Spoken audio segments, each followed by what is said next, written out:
By the way, you mentioned Ben. I was at the Christian tournament this past August and got a chance to meet him. He was terrific. I really had a blast. I wish we'd had a longer time to talk, but we had a few minutes and it was fun. And it was great. He was down at that tournament, which is a big deal. So I echo. He's got some personality to him, and he's thrilled about the job, which that's probably the most important thing.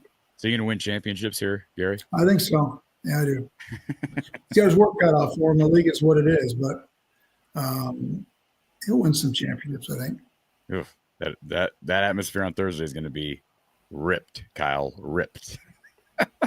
Yeah. I can't wait to get my ticket. Yeah, it's in the mail. It's in the mail, Gary. I hope it gets there by Thursday. My third question goes with Iowa State and their trapping, using the baseline. We always tell players be smart, keep the ball in the middle.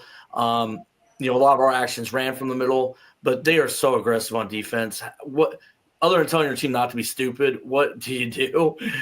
Is there any, because they trap those corners and teams get stupid. And the tough thing about it is you can try to replicate it and you can't do it in practice. There's no way you can even assume that you can come close to it. So that's a real adjustment. All of a sudden, they told me it's coming, but I haven't exactly quite done what exactly what they're talking about. So they've got a great point guard. That'll help because you need to be able to pass well, save your dribble, use ball fakes, obviously move without the ball. But this will be a lot of times you get in an environment like that and it's loud and everybody starts standing around, and that's trouble.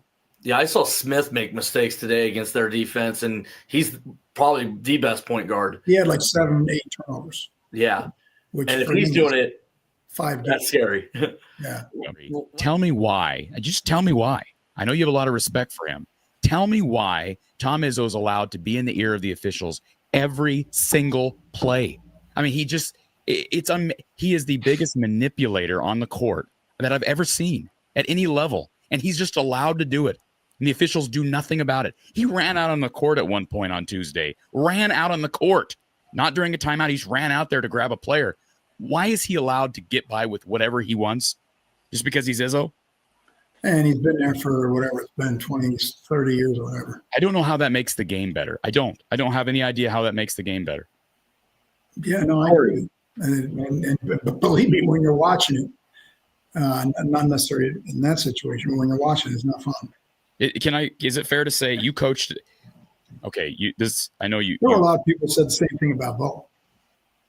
Maybe not to the extent you're talking about, but you've been there for so long. He just got away with murder in terms of how long the officials allow him to go before they finally did something about it. But in East Lansing, and him, and he's going to do some crazy things, but probably to get it. And so, as a coach, you've coached there before. You guys just know we're not going to get a fair whistle tonight. You can't let it get into your head. Hey, the crowd's going to be tough. They're going to be physical. They're going to try to punk you, and we're probably not going to get any calls. So you got to know that going in, and then you just play. Easier said than done, but that's winning on the road. That's why winning on the road is so much fun. True. Iowa had one. Yeah, two of the previous 3 trips to East Lansing under Fran. So kudos to Fran McCaffrey and those Hawkeyes. But anyways, no doubt. Anytime you win there is a feat.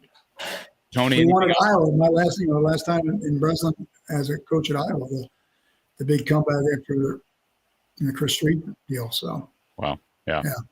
Some amazing memories have been for Hawkeye fans have been built there in that building. Oh yeah, no doubt. It's also been a house of horrors. You haven't coached long enough to not have gone in there and gotten your butt kicked at least once. So, welcome to the club. Sort of the same with going to Mackey, right? That's why what Iowa State did today is so impressive. Whoa, that's just unreal. Yeah, that was. I couldn't believe. Actually, it's funny. I watched the first half. I think it was like a 4-point game or something. I had to go do something. I remember. Came back going, how the heck did this get to 15? And then it was never even made a bleep to try to get closer to that. So did Taman Lipsey actually beat Braden Smith in that matchup? Were those guys guarding each other? Well, I think Braden Smith had like 8 turnovers. Wow. And Purdue shot really poorly, and then you just keep doing it. But Iowa State had something to do with that. So we're about to let you slide. We'll let Kyle and Tony slide as well. But Gary, this would be a good opportunity since we brought up that game again. Give me keys. What is Iowa going to be up against? We know the last time Iowa went there, they got their butts kicked, okay, at the hands of a TJ Otzelberger coach team, a team led by Taman Lipsey that's physical, that just dominates you on the glass. And we saw Iowa get dominated on the road last week. How do they avoid that? And what other obstacles are in front of them this Thursday? Yeah. Well, I think, as we mentioned, I think they've got to get off to a good start. I mean, it's crucial because it's amazing how quickly they can snowball. And then I think the physicality without fouling is going to be. And you talked about the rebounding, finishing inside. They're going to have to do it versus not letting them do it. So I think being able to match them physically and then being able to get off to a good start are big. And but you said it earlier, but dealing with the crowd, it's the nice thing is they've had it in East Lansing. You don't get much more of a hostile environment than East Lansing. So what they're going to see in Hilton is not going to be a surprise to them. No, and that's good. I mean, this would be the first time in Hilton, and not going to Breslin. The task would be even more difficult.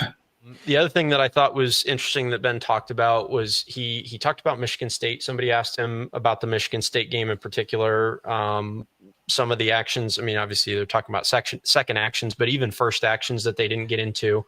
And Ben sort of talked about he took accountability for the Michigan State game, said he didn't get the players into the actions he wanted them to get into. And he kind of talked very briefly about how, it's not, if you want to get to a certain action, you can't just call a particular action. Sometimes you have to do certain things in your play calling to sort of lead up to calling a particular action, which I think is very similar to football, actually, right? Like people think they watch football and they think, yeah, exactly. Like people watch football and they think, it's just the same as calling plays in Madden. Well, obviously that's not true, right? You have to, play action only works if you can run the ball, stuff like that. Right. Is there anything that you would add in there about, play calling, getting into certain actions and what it can take to get into a play that you want to run maybe 3 or 4 possessions before you run that particular action? Yeah, I think you mentioned that. The thing that popped into mind was the switching, and maybe that was something that they had not expected and it kind of caught them by surprise, which could really screw you up. It's like, what are they going to do on a ball screen? Are they going to play drop coverage? Are they going to really hard edge? Are they going to trap? And you think it's going to be a drop, and they trap, and so it can mess with you a little bit. So, but I think, like Michigan State, the same thing with Iowa State. I think the physicality gets you standing around, or you start to dribble too much, and now you don't have time to get to what you want to do. So, it's going to be interesting to watch. There's an old saying. I almost thought something else, but I'll say it not in reference to the game Thursday, but what do they say when you have no chance of survival? They say, curl up and kiss your butt goodbye, or what's the old See, you got to fish on a better name than that. That's not very positive of you, Corey. It's been a long week for me. I'm a little bit under the weather right now, if you can tell my voice. Is it audible? Can you tell my voice is a little off? Anybody? I wasn't going to say anything.